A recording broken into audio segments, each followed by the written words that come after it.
What's up, family Lamskis? Sober Tuesday 5. So for the first time, I accidentally hit the stop button. Thankfully, I was only about 2.5 minutes into my recording, but hey, here we go, starting over. Not that y'all can tell the difference, I'm just bitching for my own self-pity.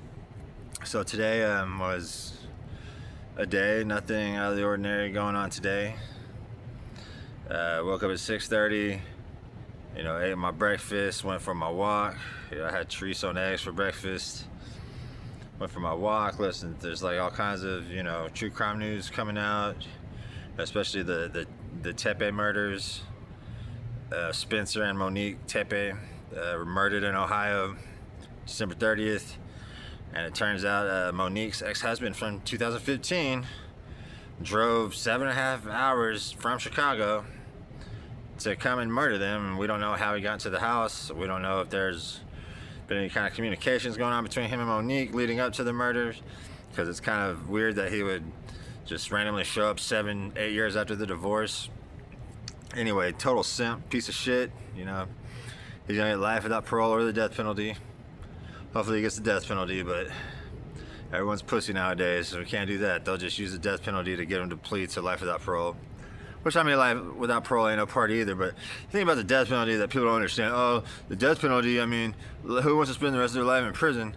But what I don't understand about the death penalty is that when you're making that walk, bro, nobody wants to make that walk.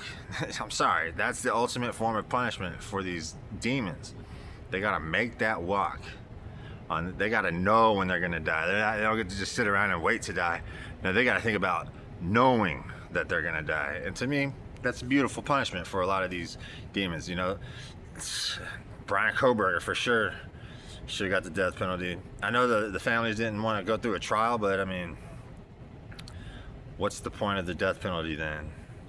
And when the families did want to go through the trial, and now they're so mad, they're like suing the school, which is a whole other topic I might get into at some point once I learn more about it. I don't really know anything about it, but like, he definitely should have got the death penalty. So same thing with this guy. He'll probably get life without parole because everyone's a pussy. It's ridiculous. A couple trials started today. I can't remember the name, but it's the guy who murdered his brother and his brother's family. His brother, his brother's wife, and their 2 kids. And then he burned his own house down, and he was trying to, you know how these stupid murders are, they like make up all these schemes. It's always really obvious when they're guilty and stuff, but they try to be slick, and they're like, of course I'm innocent. I mean, what are you, crazy? You think I would do something like that? And like literally there's a mountain of evidence against them. It's like happens all the time. And then of course there was the Uvalde trial going on today, and basically the prosecution is just bringing in these cops saying that, if I was in Adrian's shoes, I would have done this and that. Or they didn't even say that. They didn't even go that far. They said, I would like to think I would have done this and that. Like, it's a dog and pony show, bro. These people want blood, bro. These people who think he's guilty because he didn't do it, they're calling him a coward.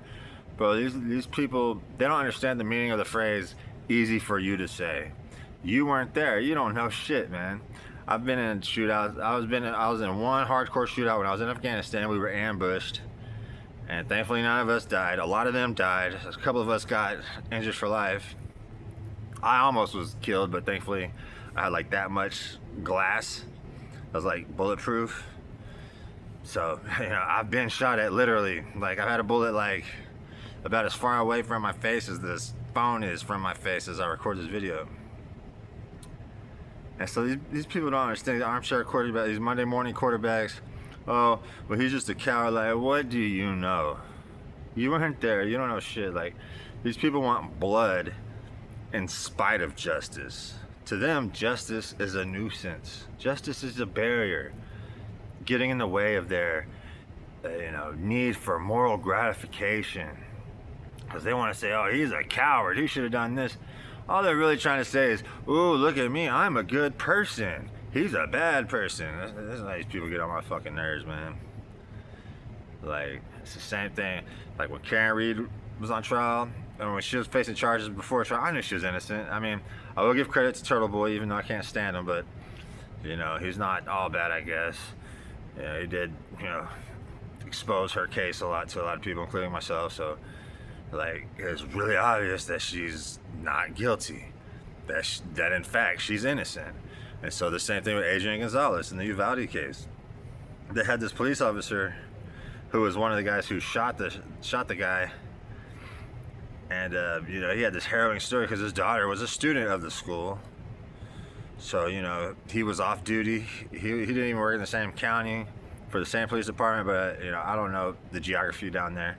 I'm a couple hundred miles north of Uvalde. I used to drive through there pretty often, like about 12, 13, 14 years ago. But like his circumstances were different than Adrian Gonzalez's, and like basically all the prosecution is doing is just trying to make the jury hate Adrian Gonzalez, and it's a farce. It's a total farce.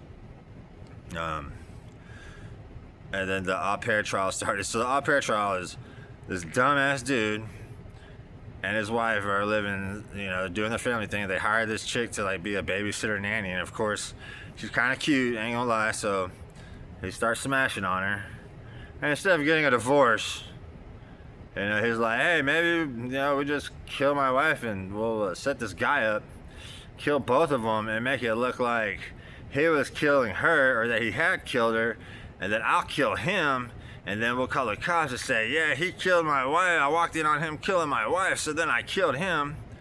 And of course, the au pair chick, she's like, oh yeah, that's a great idea. Yeah, let's do that. So of course she pled guilty, and now she's testifying against him. She's the first witness. These idiots, bro, like they have these stupid ass plans when they murder people.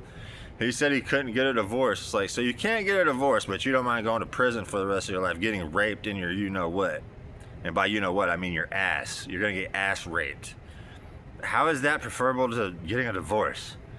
Oh, right, because he didn't think that was going to happen. He thought he was going to get away with it, just like these idiots, dude. Every time they do these crimes, they think they're slick, and again, they leave behind a Mount Everest worth of evidence, and it's pathetic and retarded that these people do this.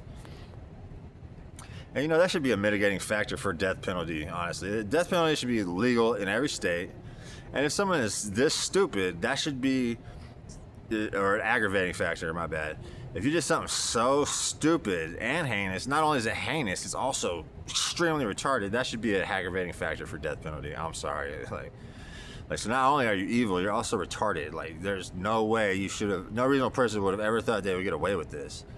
So you need to go. You need to stop stealing air from the rest of us. And yeah, you can be against the death penalty all you want. I'm not, because I know for a fact, being so close to death, even though I was in a war environment, so it's not the same necessarily. These people, you say what you want about being in prison for the rest of your life. At least you're living. You're not being dog walked to the death chamber. You're not facing that. I guarantee nothing is more terrifying than that. And that's what they deserve. They deserve terror, just like their victims. Well, these people's victims knew they were going to die violently, and they were terrified. And that's exactly what happens to people on death row. They know they're going to die, and they're terrified. And that's how it is all the way up until they're dead. So I think it's great, honestly. And we have the appeals in place and all this, everything in the system possible to, keep us from executing an innocent person. So, I mean, and yeah, you never want an innocent person to ever be executed, but that doesn't mean to me that you abolish the death penalty entirely. I'm sorry, man. I'm sorry. Anyway, I'm not like an expert on ethics and all this type of shit. So, I went to the 11 a.m. meeting today because this would have been my third day without a meeting. And I'd gone up to the real estate agency that's going to sell the property to sign a document, and I know the girl who works there because I've known her since childhood, and she's also a member of this group. But I asked her if she's been around there in a while, and she's like, nah, I got 4 years, so I haven't really been going, but maybe I should. And I was like, do you know so-and-so? And I'm asking her about Mr. 22 years sober. Do you know Mr. 22 years sober? And she's like, yeah. And she's like, you should ask him to be your sponsor. And I was like, it's funny, I was thinking about that, making him my sponsor just out of sense of masochism and self-hatred, just out of hating myself and wanting to be miserable. I should ask this guy to be my sponsor. So yeah, I went to the meeting, and of course he's there, and of course the format for this meeting was, instead of going from person to person according to where they're sitting, you open up the floor, and whoever just has the courage to raise their hand and start talking goes. So of course he starts talking, he's all yelling and retarded and annoying, so I'll leave the room for 5 or 6 minutes because that's how long it takes him before he's willing to shut up. I'll go back in there, and people share some stuff for like another good 20 minutes, and then there's a pause. There's a silence. It was a good long silence. I'm surprised he lasted so long. The silence lasted for like 30 seconds, and finally, Mr. 22 Years had to start sharing again. He even admitted it, like, straight up, there's too much silence. There's too much silence, so I gotta share. It's just too much silence. Which, I mean, it just gets on my nerves. Like, why? Why can't you just see how it feels? Like, why is it up to you to save the day if you're so afraid of silence? Like, man, I know the longer I'm sober, I'll have more patience for these people, and I'm sure he's a great guy and all this stuff. So I was very unhappy with the meeting because he started sharing the second time, and I was like, nope, not doing this. I'm sorry. So I left. And so, you know, the day was all about all this true crime stuff I've been talking about. This is a nice true crime update video. I added some more names to my calendar. I'm really getting into this idea of like commemorating these people, man. Like, cause I mean, I don't know if anyone else is doing it. I should probably look into that too. But I haven't seen anyone doing that. I've been looking at true crime for, you know, almost 3 years. So I haven't seen nobody else doing that. But what do I know? So I was telling my brother about the meeting, and I was looking at like doing some Zoom meetings because I saw like there was one in New Zealand. Like, how cool would that be to get online and be in a meeting with a bunch of people from New Zealand? It even said we love people from overseas. I just sit there and listen to their accents and shit. I might still do that, I'm not gonna lie, but I was thinking, I'll just go back to, there's an NA group, and I've gone to it before. Like, I went to rehab in 2022, and they would take us to this group, and it's only a couple blocks. It's a lot closer to me than I thought it was. I don't know why I thought it was so far away. And I went there in 2023 after I had relapsed out of getting out of lockup. And I went there for like a week, and this fucking old timer pissed me the fuck off, man. Like, we were getting in the circle for the ending like prayer thingy, and I was talking to this dude. He came up to us and told us like basically, he's like, hey man, what you talking for? You know, stop talking. We gotta do this. And like, he was totally rude. So I stopped going there because the dude pissed me off. Just like how I'm not going back to this group now because I got a crazy psycho stalker and Mr. 22 Years Sober. So I'm all about like letting people get under my skin and letting that ruin my experience. Even though I don't think I'm better than these people either. I swear to God, I don't think I'm better than crazy psycho chick. I don't think I'm better than 22 Years Sober. And I don't think I'm better than this uppity old timer. But they get under my skin, and I leave the group. So of course he was there. I went to their meeting this evening. So I went to 2 meetings today. And this time I went to the Narcotics Anonymous meeting. Of course, the dude's there, so I'm just like, of course he's here. You know, whatever. And of course, he shared and he spoke for like 6 minutes because he's been sober for 37,000 years. So everything he says is super important because, you know. But, you know, if someone's been sober for 30 years, you know, 20 years, okay, maybe. But, like, if you've been sober for 30 years, I don't care what you have to say. I'm sorry. I don't care. Because once you hit like 20 years, you're good. I'm sorry. I rarely have ever heard of someone relapsing after 20 years. I don't think I've ever heard of that. I think the longest time I've ever heard someone having and then relapsing was 18 years. I mean, which is close to 20, but I'm just saying, it's rare, right? So I don't care what you have to say. I care what someone with 6 months has to say, or someone with 3 years, or, you know, whatever. But the meeting was all right, and they actually held the format on like my original group. They actually asked if anyone had a burning desire. The group I go to, that I've been going to, they don't ever ask about burning desire. They don't start the meeting on time. They don't end the meeting on time. They don't ask for burning desire.